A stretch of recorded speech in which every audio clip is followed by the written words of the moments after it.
అందరికీ నమస్కారం. కువైట్లో 25 సంవత్సరాలుగా ఉంటూ ఉన్న అకామా లేకుండా ఉంటూ ఉన్న తెలుగు మహిళ మృతి చెందింది. వివరాల్లోకి వెళితే అన్నమయ్య జిల్లా నందలూరు మండలం లేబాక అరుంధతి వాడకు చెందిన లేబాక శుభనర్సమ్మ గత 25 సంవత్సరాల నుంచి కువైట్లో నివసిస్తూ ఉంది.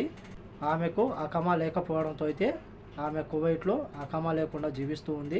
ఈ నేపథ్యంలో గత 4 నెలల క్రితం నుంచి ఆమె అనారోగ్యంతో బాధపడుతూ ఉంది. స్థానికంగా ఉన్న తెలుగువారు ఎవరైతే ఉన్నారో తెలుగువారి ద్వారా కువైట్లోని ప్రభుత్వ హాస్పిటల్లో చికిత్స పొందుతూ గత నెల 17వ తేదీన ఆమె మరణించడం జరిగింది. అలాగే ఈ యొక్క విషయాన్ని జీలకర్ర మురళీ రాయలు గారికి దృష్టికి మన తెలుగువారు తీసుకువెళ్ళడం జరిగింది.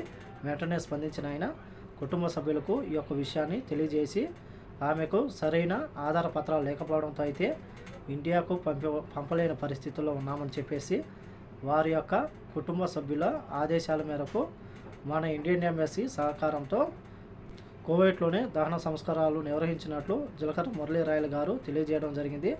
అలాగే ఇండియాలో ఉన్న కుటుంబ సభ్యులకు చివరి చూపు దక్కించేందుకు వీడియో కాల్ చేసి ఆయన అయితే చూపించడం జరిగింది.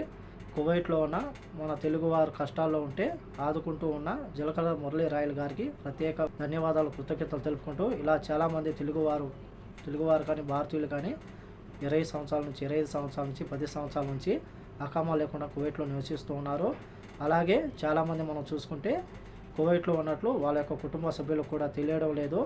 కాబట్టి కువైట్లో ఉన్న మన భారతీయులు ఎవరైతే ఉన్నారో మీరు ఎక్కడ ఉన్నారనేది దయచేసి మీ యొక్క కుటుంబ సభ్యులకు సమాచారం ఇవ్వండి. మీ యొక్క కుటుంబ సభ్యులకు సమాచారం ఇచ్చారంటే ఫలానా చోట మా వాళ్ళు ఉన్నారని చెప్పేసి వాళ్ళు కూడా ఆనందపడతారు. సమాచారం ఇవ్వకుండా కువైట్లో అకామా లేకుండా ఉంటే ఇబ్బందులు పడే అవకాశం ఉంది. అలాగే శుభనర్సమ్మకు ఆత్మకు శాంతి కలగాలని కోరుకుంటూ కాబట్టి ఈ వీడియో నచ్చితే లైక్ చేయండి, షేర్ చేయండి, సబ్స్క్రైబ్ చేసుకోండి. నెక్స్ట్ వీడియోలో మళ్ళీ కలుద్దాం. జై హింద్.